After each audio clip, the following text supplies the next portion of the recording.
আসসালামু আলাইকুম। আজকে আমি অবৈধ বাধা এবং অবৈধ অবরোধ এই দুইটা বিষয় নিয়ে আলোচনা করব। দুইটা উদাহরণ দিচ্ছি। দুইটা উদাহরণ থেকেই আপনারা অবৈধ বাধা এবং অবৈধ অবরোধ সম্পর্কে ক্লিয়ার হয়ে যাবেন।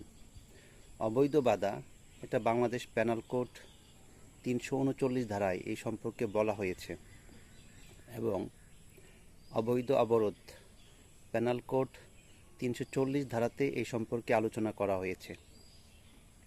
অবৈধ বাধা, একটা উদাহরণ দিচ্ছি, ক্লিয়ার হয়ে যাবেন।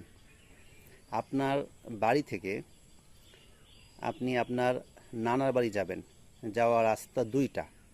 বাড়ির পিছন দিক থেকে একটা রাস্তা, বাড়ির সামনের দিক দিয়ে একটা রাস্তা। দুইটা রাস্তা দিয়ে আপনি আপনার নানার বাড়ি যেতে পারবেন।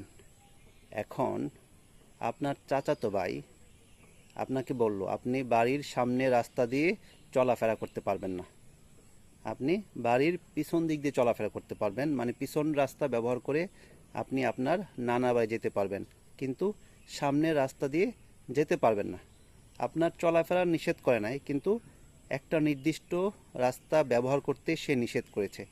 জাস্ট এটাই হলো অবৈধ বাধা, যে আপনি চলাফেরা করতে পারবেন কিন্তু একটা নির্দিষ্ট রাস্তা ব্যবহার করতে দিবে না, এটাকে অবৈধ বাধা বলে।